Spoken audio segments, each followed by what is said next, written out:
que para mí es uno de los mejores inventos de la era digital. Con el compresor multibanda tú controlas dinámica y ecualizas a la vez. Yo con la reverb comprimo y limito, comprimo y ecualizo, pero es parte de mi manera de trabajar. Yo le pongo un limiter a la batería y le pongo un compresor a los coros y le pongo un compresor de repente al bus de los metales, pero los trabajo por buses separados y en el máster no va nada. Para mí lo técnico nunca puede ser más importante que lo artístico. Yo proceso muy poco.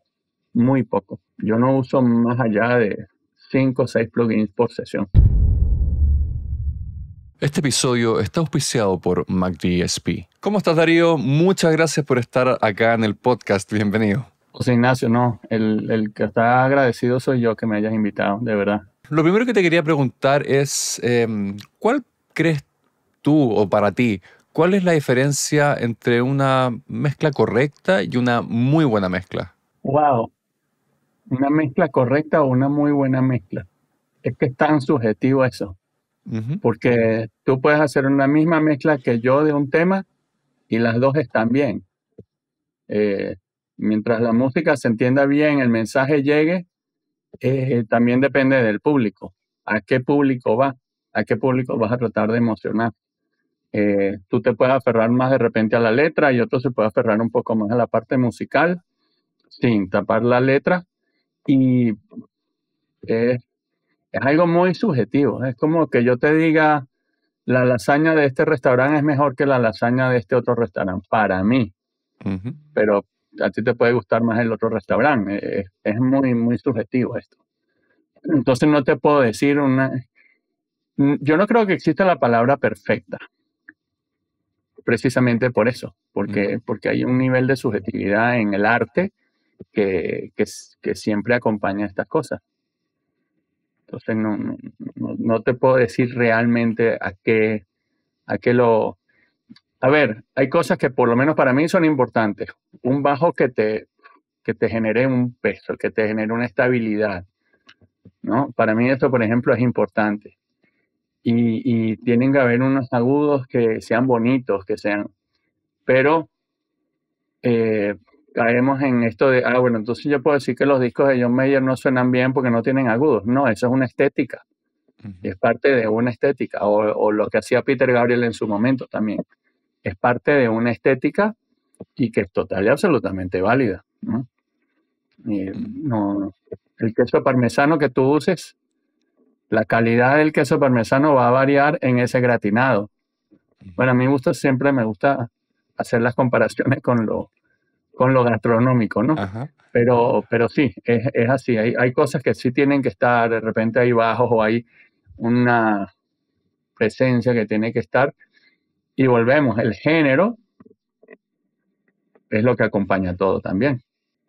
Sí, mencionabas la parte de la emoción, que para mí ahí va mucho la diferencia. Entonces, ¿cómo no perderse en lo técnico? Sobre todo la gente que está partiendo, no perderse en lo técnico, que se enfocan demasiado de repente en cómo suena algo y pierden el foco de la emoción de la canción, de lo que quiere decir el artista. Sí, ahí sí hay un punto. Para mí, lo técnico nunca puede ser más importante que lo artístico. Para mí, lo técnico es un derivado pero lo artístico siempre tiene que prevalecer, siempre tiene que estar encima. Y creo que eso hace a veces que alguna gente se pierda del norte de la emoción, de la música, de lo que tiene que ser la música. Y ahí tenemos el ejemplo de los Beatles. O sea, seguimos oyendo los Beatles y la generación tras generación tras generación.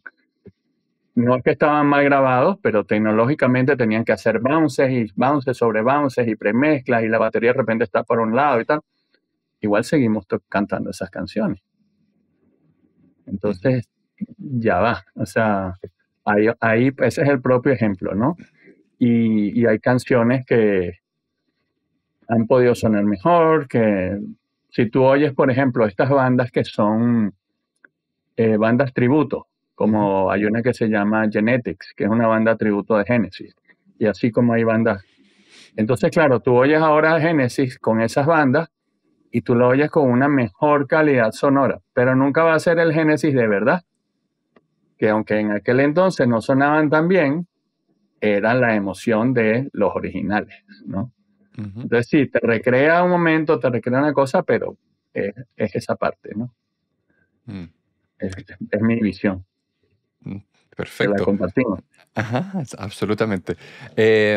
Preparando esta entrevista vi varias charlas tuyas y hay algo que me llamó mucho la atención, que era que decías que el audio o las mezclas tenían cuatro elementos muy importantes. Entonces, de eso me gustaría hablar un poco. Y el primero del que hablabas era el rango dinámico. Entonces, la pregunta es, ¿qué tan importante es la dinámica para transmitir emoción y energía en la mezcla? Importantísimo, porque hay momentos en los que de repente tú quieres decir un mensaje o la parte más importante de la canción no necesariamente tiene que ser la parte más fuerte del mensaje, la parte más fuerte en cuanto a volumen, en cuanto a nivel, sino que de repente en ese momento todos se callan y alguien dice la palabra clave de la canción.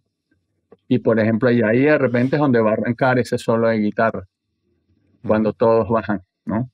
Eh, el rango dinámico es fundamental. No todo tiene que estar todo el tiempo contra el techo, todo el tiempo duro, todo el tiempo alto. Y un poco yo creo que esto es algo de lo que el jazz y lo clásico se alimentan, ¿no? mm, En el rock es un poco como más difícil verlo, pero igual sucede. Varios instrumentos dejan de tocar y entonces canta el cantante y cuando tú tienes, por ejemplo, Coldplay, ¿verdad? Y tienes un tipo como Chris Martin que no es que cante, pero de repente el tipo está hablando o tienes ¿cómo se llama él? El de Dark Straits, Se me olvidó. Mark Knopfler, que Eso. tampoco es que es un tipo que tenga una voz bellísima ni que cante muy fuerte, Ujú, pero su mensaje llega. ¿Por qué? Porque hay un poco de instrumentos que se callan y él deja su mensaje, ¿no? Y esa emoción también viene acompañada de ese momento de altura y de bajar, ¿no? Y ese rango dinámico también va acompañado, por ejemplo, en un concierto. Siempre tienes que dejar un rango para los últimos temas, que son los más conocidos, los más famosos, y crezcan y haya un espacio dentro del volumen de ese teatro, por ejemplo, ¿no? Porque hay gente que arranca a 1000 el volumen y entonces después el concierto no tiene espacio donde crecer. Y el rango dinámico también tiene que ver mucho con eh, los espacios, que los espacios sobrevivan, que la microfonía que tú escoges eh, hable por sí sola también, porque hay gente que entonces, según, bueno, esta es mi manera de verlo, ¿no? Yo considero, por ejemplo, que los micrófonos son como una lupa, ujú, ¿no? Entonces, cuando tú pones un micrófono delante de una guitarra o delante de una voz, nadie te oye así tan cerca, bueno, de repente mi esposa, mis hijos, mis nietos, pero de resto la gente nos oímos más a medio metro, por lo menos. Y lo mismo pasa con la guitarra o con un cuatro. No es ujú, lo mismo tú estás punteando en una guitarra que estás charrasqueando la guitarra. Entonces, ese rango dinámico es el que yo consigo que hay que controlar un poco. ujú. Pero cuando ya después le metemos compresión a todo, porque hay que meterle compresión, porque vamos a un rango dinámico determinado, ahí yo creo que se está perdiendo un poco la vida de los instrumentos. Se está perdiendo la calidad de cómo captura ese micrófono, sobre todo, por ejemplo, un micrófono de cinta Ujú, o un micrófono condenser. Y venimos acostumbrados, bueno, yo, por ejemplo, vengo acostumbrado de haber trabajado en cinta, donde la cinta ya te hacía una pequeña compresión. Eh, y ese es uno de los retos que tuvo el digital, cómo compensar esa limitación o esa compresión que nos hacía la cinta. Eh, no estoy en contra de lo digital ni a ujú. favor del analógico. O sea, no es que digo que uno sea mejor que el otro. Son distintos. Eso para mí es importantísimo entenderlo. Y para mí es importantísimo el rango dinámico. O sea, hay que mantenerlo, hay que exaltarlo a veces, porque a veces los grupos cuando graban, entonces están intimidados por los audífonos y no quieren tocar como cuando tocan en vivo, y en vivo sí tienen ese rango dinámico. Entonces nosotros a veces tenemos que representar y exacerbar un poco ese proceso.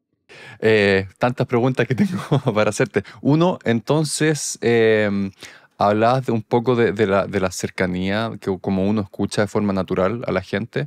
¿Tiendes a microfonear entonces un poco más lejano? ¿No te gusta microfonear las cosas tan de cerca o no? No, no, no.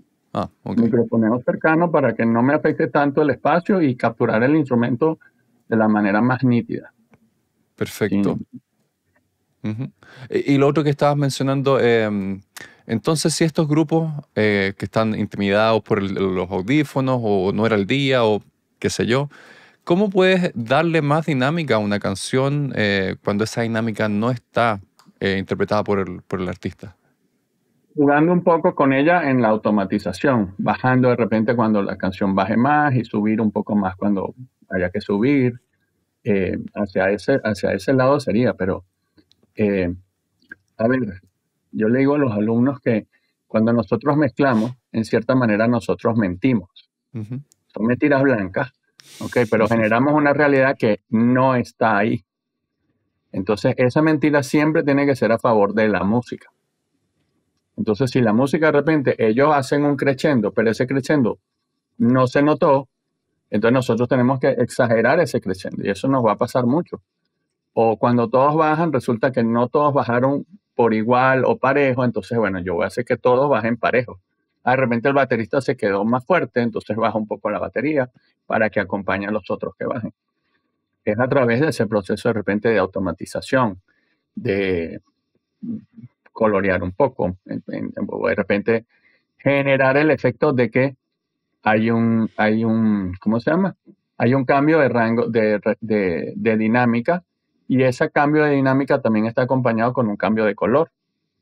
Al tú dejar de tocar fuerte, ya no tocas tan brillante. Entonces tienes que de repente afectar un poquito la ecualización para que pareciera que tocaste más suave. Bajaste el volumen, pero además le quitaste ese brillo que todavía quedó de haber tocado fuerte. Ujú. Esos son el tipo de cosas para tú mentir de una manera legal. Em, ¿Te gusta comprimir tu Mixbus? Ni de casualidad. ¿No? ¿Cero? Prohibido completamente. Ajá, buenísimo. En mi manera de trabajar está Ajá. prohibido. Yo estoy mezclando. Ujú. Entonces, cuando yo estoy mezclando, tengo que controlar mis niveles. Entonces, no es lo mismo que cómo yo voy a controlar la dinámica de la batería o de las voces o de los coros o de los metales. Y yo no quiero que de repente cuando venga un fill de toms me baje el coro Ujú. o lo que sea. Em, Esto es un tema delicado y álgido, pero, o sea, yo estoy mezclando y yo tengo que entregarle todo lo más separado posible a mi masterizador. Y él es el que se va a encargar de controlar esto, llevarlo a un nivel de la calle de un producto consumible, Ujú. ¿ok? Y no me gusta eh, controlar esa dinámica general. Para eso está él. Entonces, cuando hablamos de, por ejemplo, el efecto del glue, Ujú. eh, que lo entendemos en inglés como si fuera un pegamento, que todo está muy pegado, yo lo traduzco en español como aglutinar, ¿ok? Ujú. Y entonces, ¿qué pasa si de repente cuando ya yo le entrego esto al masterizador, esto está ya demasiado aglutinado? Él no tiene un desaglutinizador, ¿va? Ujú.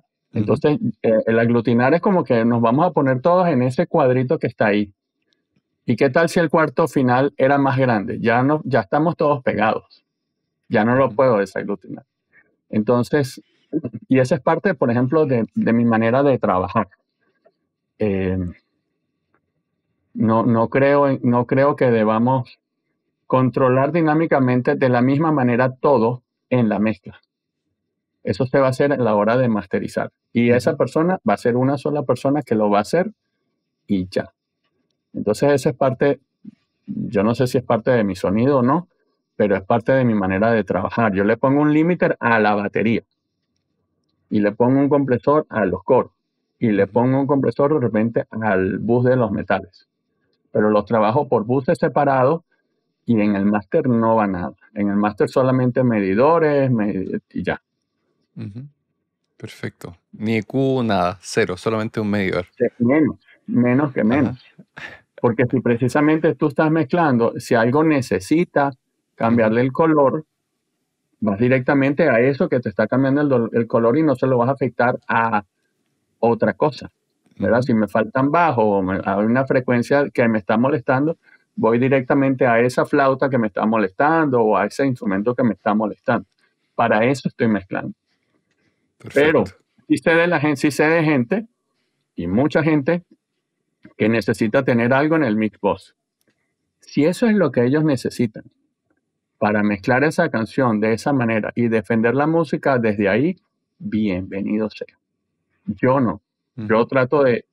Yo soy muy simplista y yo proceso muy poco, muy poco. Yo no uso más allá de 5 o 6 plugins por sesión. Ujú. Obviamente los reverbs y ese tipo de cosas. ¿Y esto es siempre así? Aunque te lleguen mezclas, o sea, grabaciones de otro ingeniero que a lo mejor no grabó tan bien. Viva, si me toca rescatar cosas porque no Ujú. vienen muy bien grabadas, bueno, entonces ahí sí tengo que meterle 4 o 5 cosas, eh, plugins para tratar de hacer que ese instrumento suene mejor porque tal cual.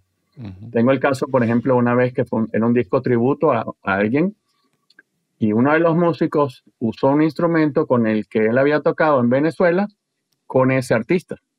Mm. Y entonces yo creo que ese instrumento nunca ni le cambiaron las cuerdas ni nada y era el mismo que él había usado en los años 80. Entonces, claro, ahí tuve que meterle cosas para tratar de rescatar ese instrumento. Ujú. ¿Ok? A la misma vez, siempre trato de proponer algo. ¿Ok? A veces el proponer puede significar levantar las manos y dejar que el arte fluya. Y a veces sí, de repente, o sea, yo le he puesto coros, son 4 venezolanos. Ujú. Entonces, ¿qué mayor intervención que eso? O sea, pero ¿por qué? Y ahí viene la otra parte. ¿Por qué voy a hacer eso? Bueno, porque si la persona que está tocando ese 4 ya no está tocando el 4 de una manera normal, está haciendo novenas, séptimas, está haciendo ¿cómo se llama? Se está saliendo de la cuadrícula del 4 normal, entonces me da licencia a mí también para hacer eso, Ujú. ¿no? Entonces, ok, si él se llevó el 4 para ese lado, bueno, déjame acompañarlo y meterle un chorus también para que termine sonando otra cosa. Y voy y me devuelvo, ¿no? Y son cosas que uno trae de otras músicas. El otro día, por ejemplo, alguien me preguntó de dónde yo había puesto un bajo, un chorus en un bajo, en un solo de bajo de un disco de Miguel Ciso. Ujú. Y casualmente la clase era en línea y agarré y le abrí en uno de los servicios de streaming un disco de Renaissance de 1970 y tanto, en el solo de bajo que hizo el bajista en el Carnegie Hall, en la mitad del solo de bajo puso un chorus. Y Ujú. eso yo lo tenía aquí metido en la cabeza. Ujú. Digo, algún día yo quiero hacer eso. Ajá. Y me apareció con música venezolana y tal. ¿Quién dice que no? Ujú. O sea, y ese bajista tal vez se inspiró en otra cosa que escuchó mucho antes, de otro. Ujú. Entonces, ahí viene esa parte, pero sí he sido bastante minimalista en cuanto al procesamiento y en cuanto a la manera de trabajar. Para mí hay una palabra fundamental en todo esto y es el respeto. Ujú. El respeto hacia ese instrumento, hacia la música. O sea, imagínate tú la combinación de un guitarrista. Busca su uña o su pajuela, no sé cómo le dicen en Chile. Eh, Uñeta, peor. Uñeta, ok. Bueno, usa esa uñeta especial, dura o blanda, tal, con una combinación de unas cuerdas de Dario o lo que sea la Ajá. marca, con la ecualización de su guitarra, con unos pedales. ¿Quién soy yo para cambiarle el sonido a ese tipo que tiene años buscando esa sonoridad? Ujú. ¿No? ahí viene mi parte. O sea, yo soy un músico frustrado, soy un performer frustrado. Siempre quise estar en el mundo de la música. Entonces, este es mi instrumento, ¿va? Ujú, ujú, Y esto es lo que me ha permitido estar en el mundo de la música.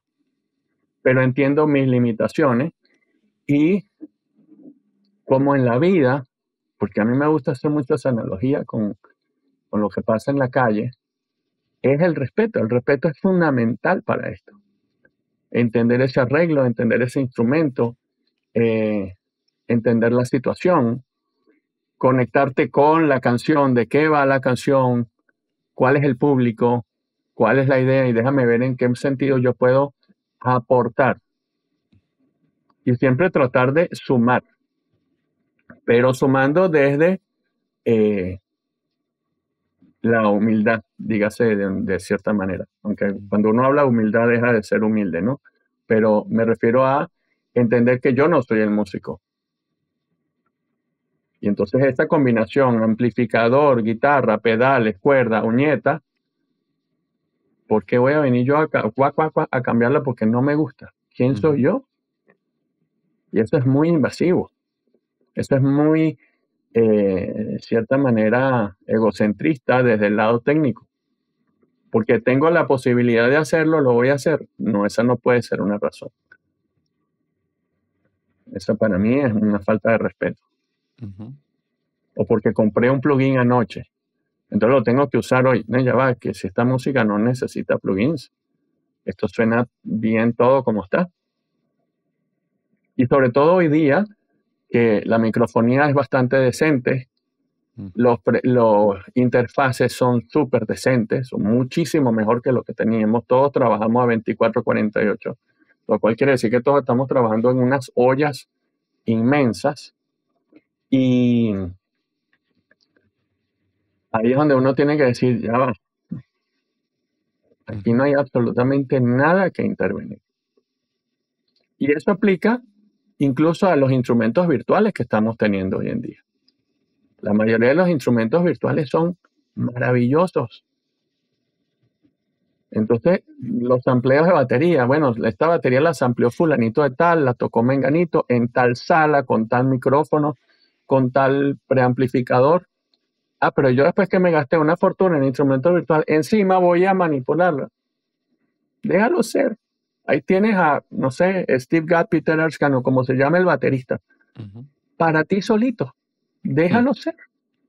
Esa es mi visión. Está perfecto, está perfecto.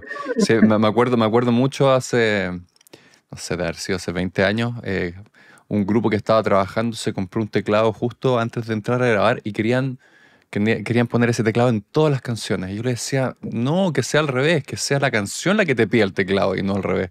Entonces me hace tanto sentido lo que estás diciendo. Y vamos a hacer una pequeña pausa para agradecer a las más de 830 personas que se inscribieron al concurso de mezcla de MacDSP. Así que les damos 1.000.000 de gracias. Fueron más de 200 mezclas que enviaron para el concurso. Y los resultados van a estar disponibles este miércoles. Así que va a haber un live para ver los resultados en el fondo y los ganadores. Así que este miércoles te espero en ese live de MacDSP para ver los ganadores del concurso de mezcla. Y si no conoces MacDSP, ya deberías conocer a esta altura los plugins. Te dejo aquí la página para que veas la cantidad de plugins que hay: ecualización, compresión, compresión multibanda, tienen absolutamente de todo, efectos, o sea, no necesitas nada más que sus plugins para poder mezclar. Así que eso, ahora volvemos a la entrevista.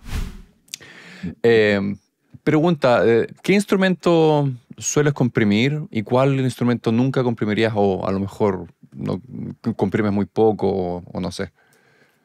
Suelo comprimir el bajo un poco, Ujú. eh, el bombo y la tarola, la caja, perdón, es que ya aprendí a hablar mexicano. Sí, no, aquí me han criticado por decir caja, así que ahora digo snare, para que todos estén Y contentos. el snare, pues, exacto. ¿Por qué? Precisamente por ese efecto de la lupa, que es ese micrófono que está cerquita, entonces tengo un rango dinámico y no tengo la cinta que me controle esos transientes.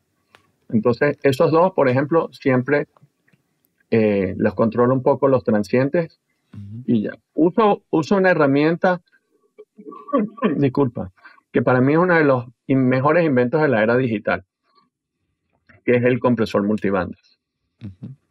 Con el compresor multibandas tú controlas dinámica y ecualizas a la vez, con un solo plugin. Entonces, me encanta usar esa herramienta. Y solamente eso, y ya. Entonces uso un solo plugin y chao. Y suficiente. Y no tratar de cambiarle el color al instrumento, sino simplemente bajarle el rango dinámico porque tuve que capturarlo con un micrófono que está metido adentro o que está muy cerca. Esa es mi manera de trabajar. ¿Qué otra? Bueno, obviamente la voz también siempre hay que comprimirla un poquito. Las guitarras o cuatro, si tocan charrasqueado y tocan punteado, si tienen mucho rango también. Controlar un poco ese exceso de rango dinámico que me genera la cercanía de la microfonía. Pero hasta ahí. Es simplemente controlar eso. Es como decir cuando le das a la caja y después le das al aro, le das al rimshot. Ok, que el rimshot no se comprima, pero la caja sí. Claro, hoy en día lo podemos picar y pues, lo puedes poner en canales aparte y ya controlas cada uno de una manera aparte. Pero ese transiente que tiene la caja es demasiado para el mundo de parlantes pequeños. Entonces siempre esos transientes hay que controlarlos. Eso sería la única, para lo que yo usaría la compresión o para lo que la uso. Pues. ¿Cuál es tu compresor multibanda preferido? El de Nuendo. ¿El de Nuendo? El nativo de Nuendo. Sin duda. Perfecto. ¿Ves alguna...? Probablemente alguien diga que hay mejores y hay más caros. Pero funciona perfecto. Así que... Ahí ese vino con él y es el que está más en fase con todo y es el que uso. Perfecto. ¿Qué errores comunes ves, sobre todo en el uso o sea, cuando tratan el rango dinámico? Hay gente que está partiendo, que no tiene tanta experiencia. Querer comprimir todo. Y comprimir y limitar o sea, veo que la gente está exagerando desde hace mucho tiempo. Todo lo comprimen, todo lo limitan. Y para mí hay un compresor natural que la gente no utiliza y que está ahí y que es la reverberación. Yo con la reverb comprimo y limito. Comprimo y ecualizo. Porque todo lo que entra dentro de la reverberación, obviamente en la reverberación esos transientes van a actuar distinto, mucho más flojos, mucho más lentos. Entonces la señal adentro de la reverberación ya está en cierta manera comprimida. Y de la misma manera voy a usarlo para colorear. Si yo pongo unos metales en un plate que es brillante, ya eso me le está exacerbando el brillo a los metales. Entonces ya no tengo que darle más brillo a los metales porque lo estoy poniendo en un plate. O si quiero que suenen más dulces, los pongo en un hall. Y ahí estoy exaltando un poco ese color dulce del hall y se lo estoy agregando a los metales. Entonces ya no tengo tal vez que ecualizar los metales. La escogencia de la reverberación para mí es más importante. Es lo primero que yo hago es escoger la reverberación que voy a usar. Y uso mucho una, pero siempre la estoy variando cosas. La ecualización, el tamaño, el size, el reflection, ¿cómo se llama? Las longitudes del cuarto. Siempre le estoy haciendo variaciones. Y eso para mí es fundamental. Es más importante que cualquier otra cosa en la sesión. Ese es mi master boss. O sea, no lo pongo como master boss, pero sí sería como, para mí es lo importante porque los estoy poniendo en este cuarto. Y la reverb, hoy día además, es lo que me va a permitir que una guitarra que se grabó en Chile y un 4 que se grabó aquí en México, parece que fueran grabados en el mismo sitio.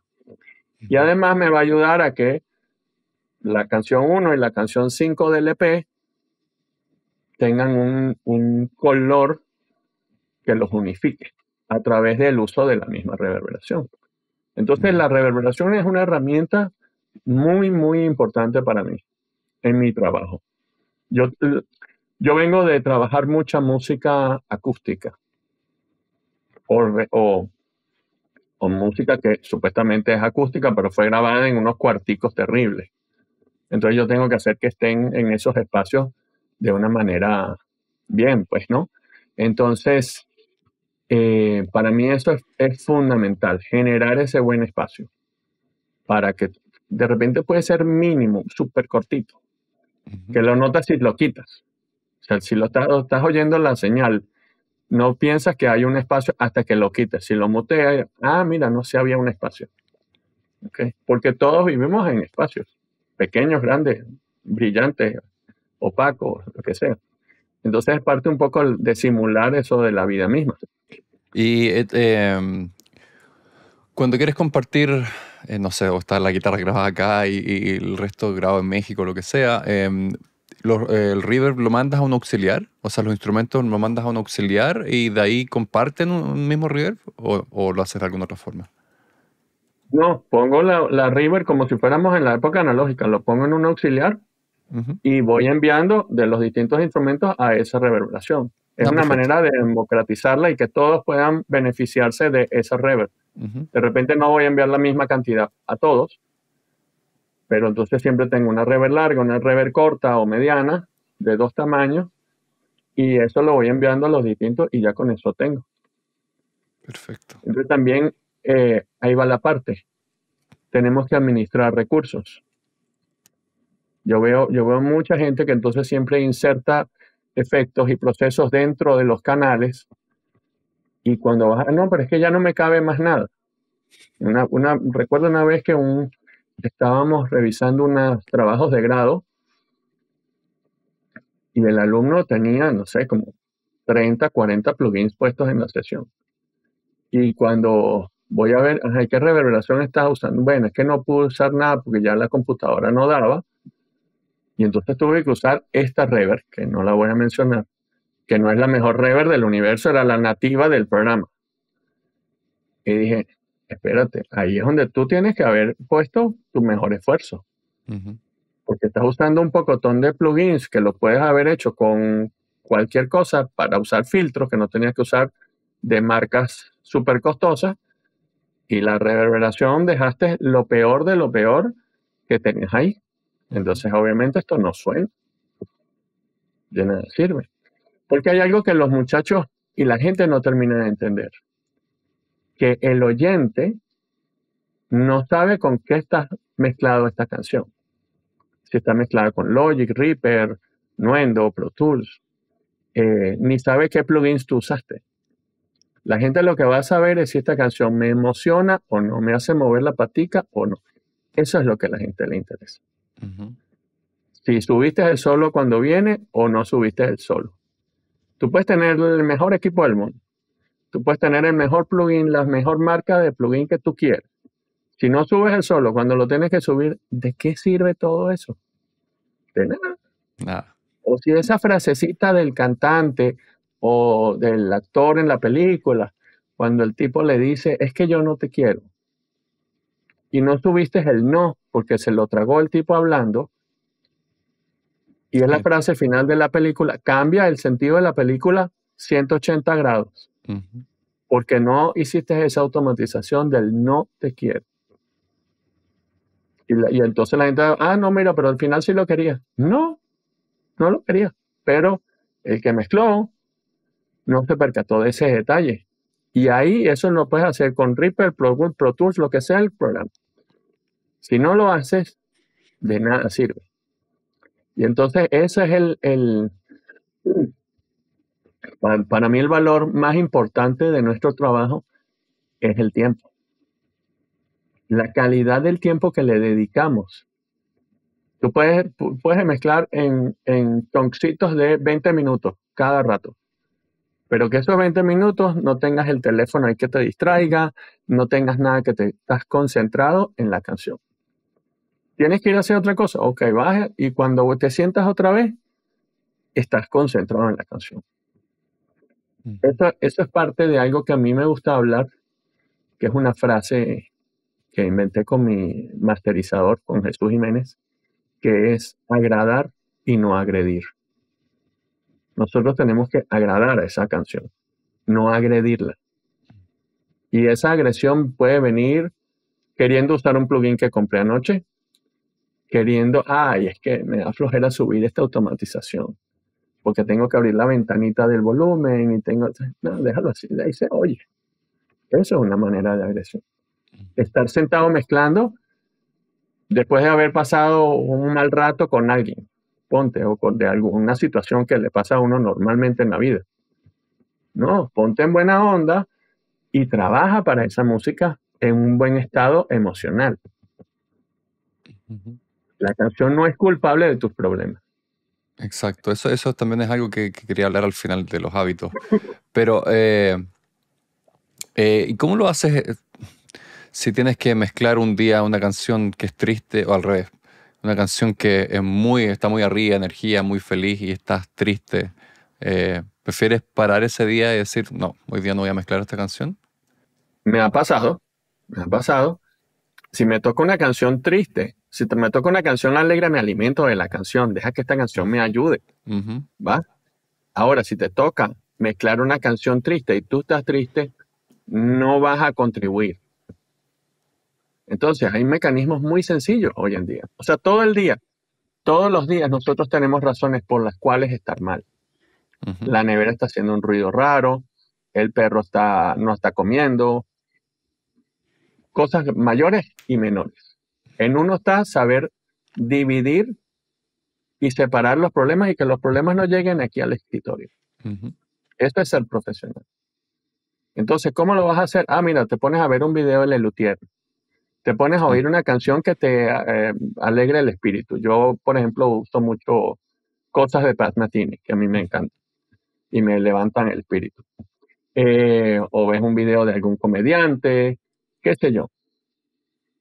Eh, y ahí, y esa es la manera en que tienes que hacerlo.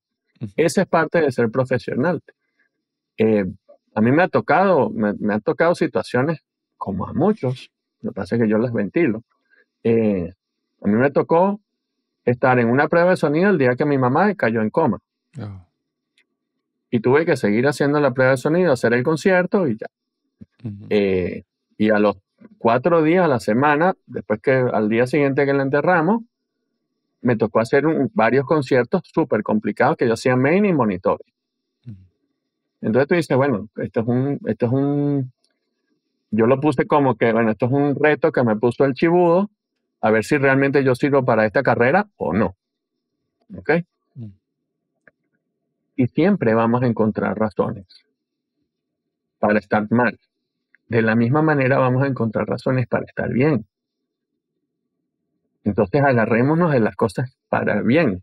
¿Ok? Ujú. Saquémonos esa nube gris que tengamos en la cabeza. Porque esta canción no es culpable de eso. Y yo decidí trabajar en las artes. Ayer le estaba contando a unos alumnos, hablando sobre doblaje, pues yo trabajé muchos años en doblaje. Y al poco tiempo que mi papá falleció de Alzheimer, me tocó mezclar una serie sobre Alzheimer. Y yo, o sea, de verdad, no hay otra enfermedad que me toque mezclar. Era esa. Bueno, la aprendí, aprendí mucho y Ujú. tal, y bueno, la toqué. Y ahí te toca ser profesional. Ujú. Que es parte de esa diferencia. El profesional no es que tú cobres por un trabajo, no. Es la actitud con la que tú hagas ese trabajo. Y esa actitud, este tipo que está aquí, es un chismoso. Y él le va a decir a esa canción que tú estás triste, que estás bravo, tal cual un fader con un ingeniero en vivo.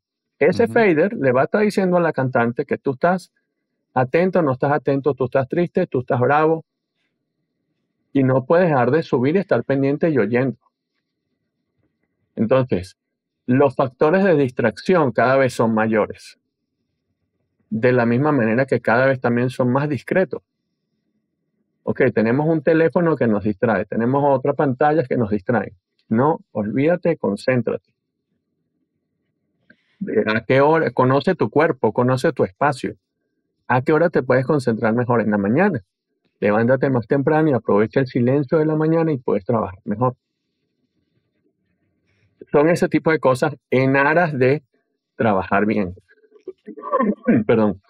Em, Estas son las cosas que a mí me gusta un poco resaltar y que esto aplica a nuestra carrera, pero aplica a todas las carreras. Ujú. Exacto. Porque nuestra carrera es particular, sí, pero tampoco es que está más particular que otras. Yo recuerdo, Mm. una vez me tocó un compadre abogado, se le empezó a quemar el apartamento Mm. y me llama, mira, no sé qué, para que me saques una cosa ahí del closet de la casa, que el apartamento se estaba quemando antes de que lleguen. No sé. Y cuando yo veo, le empiezo a sacar los trajes a mi compadre. Los trajes de mi compadre eran todos de unas marcas increíbles, muy costosas. Yo siempre decía, bueno, pero es que esta gente no tiene que gastar en equipo como nosotros. No, ellos tienen que gastar en trajes y tienen que gastar en corbatas y tener no sé cuántas combinaciones de traje y corbata para tal o para estar en el tribunal o para ir a la corte. Entonces su inversión es ahí, en su presencia. Y ahí es que uno empieza a ver, dice, bueno, pero ¿para qué cuándo voy a recuperar yo el costo de estos parlantes o de esta interfase? No, si tú lo ves así, como buscar el momento de recuperarlo, estás mal. Porque no es que lo vas a recuperar, es la silla en la que tú te vas a sentar. Esa es una inversión importante. Es la que te va a acompañar y es tu aliada. Entonces ahí viene esa parte también que la gente a veces quiere hacer todo con lo mínimo posible indispensable. Y tampoco es así. Exacto. Es Todo un tema. Perdón Pasando que un poco, me no, extendí. por favor, sí, de eso se trata. La segunda elemento, el segundo elemento que nombras tú importante en el audio, en la mezcla, es la respuesta de frecuencia.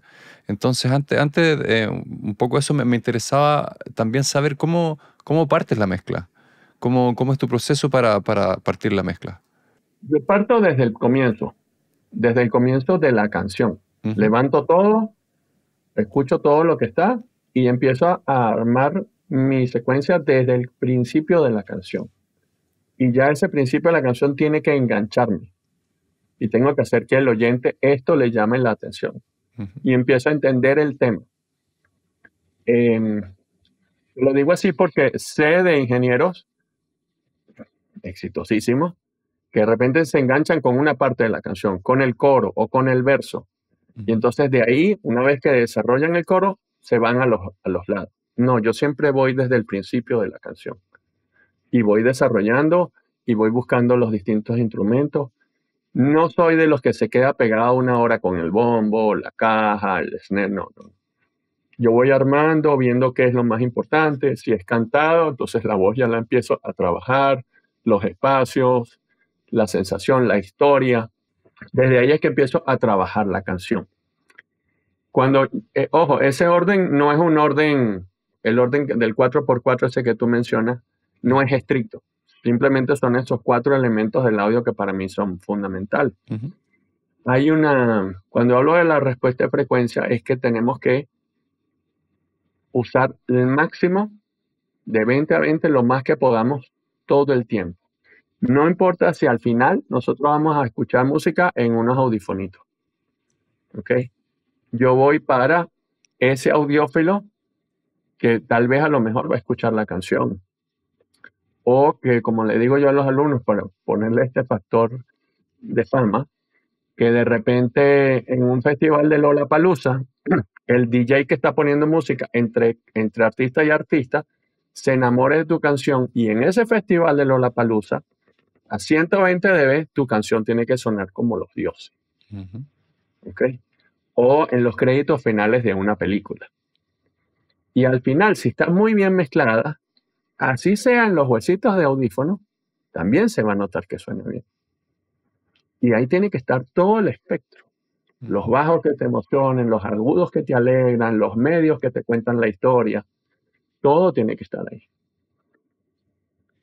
sin, dentro de la naturaleza de lo que está el arreglo, de cómo es el arreglo. Entonces a eso es a lo que yo me refiero con el espectro sonoro, que sea lo más amplio posible. Abrirlo, dejarlo lo más natural posible. Una de las, perfecto. Una de las preguntas que más me hacen, que se repite, es cómo saber cuánto low end poner en la mezcla. Hay que sentirlo. Es cuestión de sentirlo, es cuestión de tener un buen monitoreo, obviamente, y que tú lo conozcas, lo sientas, y que si ese bajo está desde el principio, ok, ya está plantado ahí una médula, ¿no? Pero si de repente el bajo entra en cierto momento, cuando entre, te des cuenta que entró. Y es así como que ancla la silla donde tú estás sentado y te dé un soporte, ¿no? Tiene que hablar en cierta manera, tiene que, pum, ok. Y puede que esa primera nota la exacerbas un poquito y después baja, pero que se sienta, ¿no? Tampoco exagerar, porque me parece, para mi criterio, tampoco uno debe saturar y dejar espacio para que los demás instrumentos convivan, entendiendo que el bajo chupa mucha energía. Y ahí es donde voy en por qué no poner un mix bus. Porque ya ahí le estás robando energía, en el mix bus le estás robando energía. Y después otra vez lo tienes que volver a limitar y comprimir para masterizarlo. Entonces, mientras menos tú recortes ese rango de frecuencia y de rango dinámico, porque obviamente tiene que ver con rango dinámico, mientras menos lo manipules, mejor. Mientras más natural, mejor. Ahí yo soy de ecualizar aditivamente muy poco. Mi principio de ecualización es el eliminar lo que me molesta de los sonidos o de lo que me está estorbando en tal caso en este arreglo. Mira, esto me están chocando aquí, déjame quitarle a esto. Y quedarme con la mayor cantidad de señal cruda o natural posible. Obviamente de repente tengo que subirlo un poquito más, ok. Pero entonces ya, si tengo que exaltar algo, ya no va a ser tanto, porque eliminé lo que me estaba molestando de eso. Entonces, es cuestión de ir restando lo que te molesta. ¿Okay? A diferencia de cómo andamos en la vida, que tratamos de ir sumando. ¿Okay? Es en el único caso en el que yo siempre estoy tratando de restar, quitando lo que me molesta de la ecualización. Me acuerdo de haber sido, no sé, a principio del, a lo mejor 2001, no, de haber sido 2003. Tuve la suerte de conocer a Roger Nichols y conversando con él me decía que él odiaba los 350 Hz. Entonces la pregunta es, ¿hay alguna frecuencia que no te guste o de repente te pilles mucho sacándole a tus mezclas? No a la mezcla entera, sino que de repente a los instrumentos. No hay una frecuencia que... Sí tiendo, por ejemplo, al bajo a veces darle un poquito en 600 para que corte, para que tenga un poco más de nariz y un poco para que se parezca más a mí, pero de resto no hay, ese yo te pudiera decir que es una de las ecualizaciones fijas a lo largo de mi carrera. De resto no tengo. Yo estudié en una escuela en Nueva York en la que te decían, el bombo se ecualiza así, subes en 80, quitas en 500 y aumentas en 10K. Esa es la forma. Sí, me pasó lo mismo. ¿Qué bombo? Depende. O sea, hay una palabra fundamental en nuestra carrera. Depende. Del género, del bombo, de la microfonía, de muchas cosas. ¿Te costó salirte de un poco de eso? Yo me acuerdo cuando terminé de estudiar, yo creo que me costó varios años después de que terminé, me pillaba, no sé, terminaba grabando ya, el mismo bombo, si quieres, el bombo, y me gustaba como estaba, pero yo decía no, porque a mí me enseñaban a hacerlo de otra forma y me boicoteaba. Me costó mucho salirme de ese molde. Tuve la suerte de que estudié en 3 sitios. Estudié en Nueva York en un sitio de día y después, como me sobraba el tiempo, conseguí una escuela de noche que era muy práctica. Entonces contrarrestaba y después me fui a Canadá. Y esto me sirvió para tener distintas visiones. y agarrar este profesor me gusta esto, de este profesor me gusta esto otro, de este. Entonces, ya ahí empecé yo a eh, eh, empezar a preparar mi paleta de colores, ¿no? Y oyendo mucha música. Yo creo que una de las cosas fundamentales en nuestra carrera es oír mucha música. A ver, puede ser oírla una y otra vez y otra vez y otra vez, ¿no? No necesariamente, bueno, yo oí este disco una vez. No, este disco te gustó, ¿por qué te gustó? Vuélvelo a oír, vuélvelo a oír. Entonces, a mí me gustan mucho los agudos de George Massenburg, por decirte. O me gustan las reverberaciones de Hugh Padgham. No me gustan los platillos de Hugh Padgham. A mí. Okay. No me gusta el bajo de fulanito de tal. Aunque en este disco me encantaba. Me encantaba Roger Nichols. O sea, eso es así como uno de mis dioses. Entonces, ir armando tu paleta de colores de ese tipo de cosas. Pero entonces hay que seguirlos. Y yo compré muchos discos por una mezcla porque está este ingeniero. Déjame ver cómo suena este ingeniero en este disco de jazz. Déjame ver cómo está este ingeniero en este otro disco. Y ahí a veces te llevas tus decepciones, por supuesto. Te das cuenta que de repente el craftsmanship o la calidad general no está dada por el ingeniero, sino por el productor. Y a veces eso te batuquea, o sea, wow, ya va. Este ingeniero, ¿por qué no suena cuando sale de otro productor? Entonces no es él el que suena es el productor, el que lo hace sonar es el productor. Y también te ayuda a poner los pies en la tierra, así que sepas de que nadie es dueño de la verdad.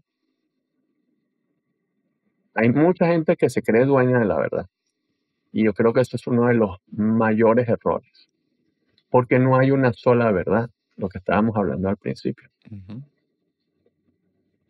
Y yo tengo discos de ingenieros que me encantan, me encantaban, y además también está este proceso desde la época de analógica hasta hoy día, las sonoridades han ido cambiando.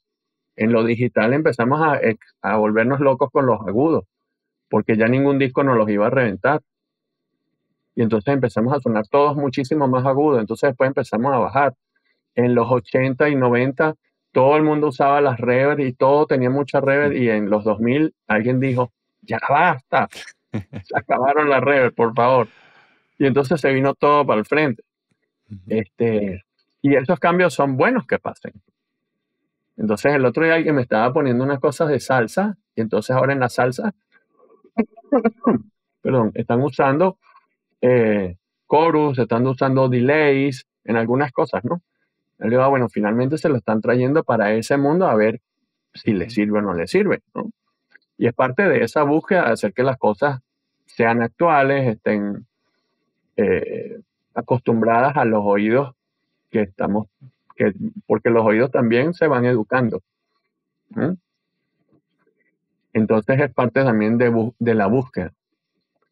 Pero la búsqueda siempre tiene que estar sin intervenir a la música. O sea, la que debe triunfar es la música. Eso sí, para mí es importantísimo. Súper de acuerdo. Sí. El tercer punto que tocas es la distribución, no me cuesta decir esa palabra, distribución estéreo. Ajá. ¿Qué significa para ti una buena distribución en el estéreo de la música o en la mezcla? Que tiene que haber un equilibrio, tanto en la parte rítmica como en la parte melódica.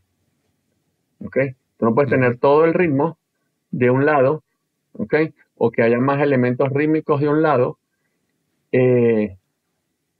o que haya más instrumentos melódicos de un lado, porque entonces vas a estar caminando por la calle así, porque el 80% de la gente oye música en los audífonos hoy día. Entonces, claro, está en la época de los Beatles, en que la batería estaba de un lado y tal, pero eso era la única manera de hacerlo en ese entonces. ¿Okay? Tú puedes que lo hagas a propósito por un momento de la canción, pero sí me gusta que haya un equilibrio, a mí. Que haya un equilibrio tanto melódico, armónico como rítmico, ¿no? Si la melodía la están haciendo varios instrumentos, ok, entonces tú pones, por ejemplo, tenemos un big band, bueno, primera voz de un instrumento aquí y la primera voz del otro instrumento acá. No vas a poner todas las primeras voces de este lado y las segundas voces de este lado porque te suena muy, muy raro, Ujú. ¿no? Entonces ahí tienes que hacer un equilibrio. Lo mismo pasa, por ejemplo, con la salsa. Tú pones bongos de un lado y timbal del otro porque las figuras se complementan. Y cuando los dos suben a las campanas, entonces tienes campanas de los dos lados Ujú. y pones a las congas en el medio para amarrar el ritmo. Si pones todos de un lado, entonces te va a faltar, ¿ok? Entonces a eso me refiero yo con el equilibrio. Eh, Pasa mucho ahora también que como estamos todos con audífonos, entonces queremos centrar todo un poco más. Pero entonces después, no, vamos a hacer la mezcla Atmos de esto o inmersiva. Y entonces ahí sí nos volvemos locos y queremos ponerlo por todos lados. Ya, pero si en el estéreo todavía no lo has distribuido bien, aprovecha el estéreo. Exacto. Y ahí viene un cambio al que tenemos que adaptarnos. ¿Cuánta gente tiene un equipo estéreo en su casa hoy día? Muy poca. La gente no se sienta, muy poca gente se sienta delante de un equipo a escuchar música. Ujú. Por espacio, por ergonomía, por invasión. No, papá, no estés poniendo eso tan duro ahí. Ponte los audífonos. Entonces, esos espacios ya no existen. Entonces, todos oímos con audífonos. Perdón. Entonces, ese equilibrio, cuando llegamos a los extremos, también a veces nos molesta, nos distrae. Y hay que salir, para mí hay que salir del centro, o sea, abrir y aprovechar el estéreo al máximo. Ujú. Eh, para mí es fundamental eso. Entonces a eso me refiero yo con ese equilibrio en la distribución estéreo. Perfecto. De repente puedes poner, arranca una guitarra de este lado y 8 compases más tarde viene otra del otro lado. ¿Ok? Válido. Y por ahí hay, por lo menos hay un tema, no me acuerdo, eso lo mezcló César Sogbe, Mm. creo que era con este tipo Torres, que hay un verso que el cantante está cantando de un lado. El primer verso está cantado completamente de un lado. Pero esa es para salirse un poco de la norma, pues, o del hábito, ¿no? Ujú. Y para sorprender, válido, ¿ok? Porque el resto del disco no está así. Entonces, en una canción particular tú haces eso. Hay una cosa que me gusta hablar, que es los hábitos que nosotros generamos. Tanto los hábitos que generamos para trabajar acá, como los hábitos musicales y de audio que yo genero. Si yo siempre estoy poniendo ese arreglo así y de repente para un verso volteo las voces, eso le va a voltear y le va a llamar la atención al oyente. Espérate, aquí pasó algo. Ujú. La primera voz ahora está de este lado y esta está haciendo esto de este otro lado. ¿Qué pasó aquí? Le estoy llamando la atención. Es una manera de jugar también con el cerebro y que no sea todo, como decimos en venezolano, un ladrillo, que sea todo fastidioso, ¿no? Porque tenemos que buscar llamar la atención. Entonces sí me gusta hablar de esa distribución en el estéreo. Y me gusta jugar mucho con los paneos. Para mí es un elemento muy importante. No lo exagero, pero que siempre sea de una manera musical. Ujú. ¿Ok? Cuando dices que te gusta jugar con los paneos, ¿te refieres a que vas moviéndolos o vas poniéndolo en la posición que a ti te gusta? No, voy de repente, los muevo en Ujú. ciertas partes de la canción o pongo delays de un lado y del otro. Genero siempre espacio, ¿no? Y busco generar espacio. A veces ni te das cuenta que esos delays están, pero sí generan como que una sombrita atrás y que generan espacio, Ujú. sin ser una reverb, por ejemplo. Ujú. Perfecto. Eso de hecho nos da el paso al cuarto punto, que es la profundidad. Eh, Antes de partir mezclando, ya sabes qué profundidad tiene que tener la canción. ¿Tienes esa imagen antes de partir mezclando? Más o menos sí. Mira, y esto es algo que me he venido dando cuenta con el tiempo. El otro día estaba oyendo un disco que hice hace 30 años Ujú. y había una percusión menor, unas campanitas, una cosa. Y yo decía, wow, yo siempre pongo esas campanitas en un tercer espacio, siempre. O sea, no es consciente, Mm. pero siempre está puesta entre el segundo y el tercer espacio que genera. Ajá. ¿Por qué? No sé, es una cuestión de gusto. ¿Ok? Estaba oyendo un disco de jazz que había hecho hace mucho tiempo y ahora acabo de hacer un disco de un guitarrista y dice, qué cómico. Mm. Cuando apareció las campanitas y tal, el bell tree está puesto en el mismo sitio. ¿Y eso es qué? Bueno, tiene que ver con el gusto, tiene que ver con las referencias que yo uso, tiene que ver con mis lugares, ¿ok? Sí no me gusta generar muchas capas, pero por lo menos 3. Sobre todo hoy día que además trabajamos más al frente, o sea, más Ujú. in your face. Entonces los espacios como que a veces están más cortos. Pero sí, y ese tercer espacio que coloco atrás a veces puede ser mucho más atrás o más cerca del segundo. Pero si hay un tercer espacio que es como más movible, que no lo llamaría Mm. cuarto espacio, sino tercero, pero un tercero más atrás. Sí, y es importante, y yo les digo a la gente, por ejemplo, no porque esté en el segundo o el tercer espacio, quiere decir que no es importante.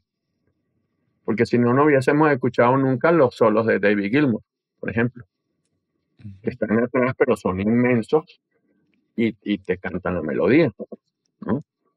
O, no sé, son cuestiones que a mí me gusta mucho trabajar y los espacios para mí son fundamentales, Ujú. porque ahí hace que no se estén peleando los instrumentos, las voces, los coros, que haya que ese coquito que está allá atrás y que sonó cumpla su rol.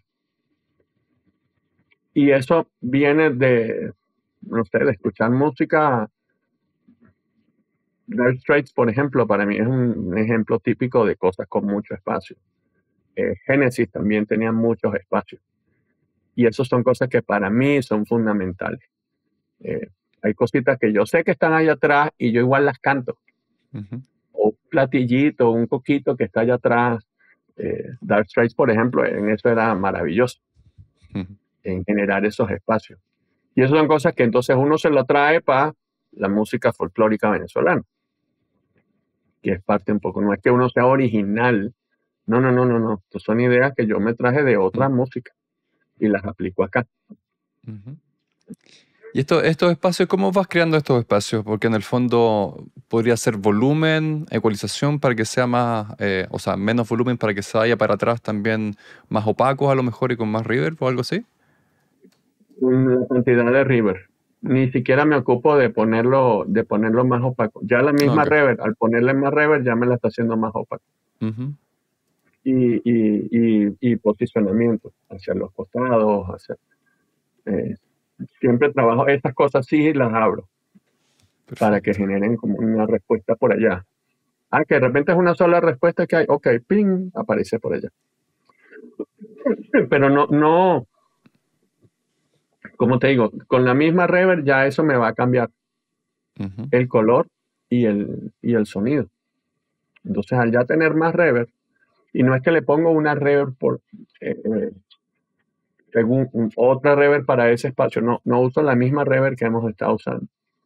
Si, por ejemplo, me pasaba en los 80 con la caja, pero ahora, por ejemplo, el disco ese que hice con Miguel Ciso, que hay unas voces que son muy a lo Pedro Aznar en los proyectos de Pat Metheny, ¿no? Ujú. Entonces a esas voces les pongo una reverb y le pongo una segunda reverb con un pre-delay más largo, de manera que cuando esta primera reverb esté muriendo, entre la segunda reverb larga, para que parezca que estuviera en un espacio mucho más grande atrás. ¿Okay? Entonces lo que juego es con el pre-delay de la tercera reverb o de la segunda reverb. Ujú. Cuando esta está muriendo, y entonces pareciera una sola reverb largota, que casi siempre es una reverb nativa. Esa última reverb largota es una nativa de Nuendo, y aquí de las que yo uso. Ujú.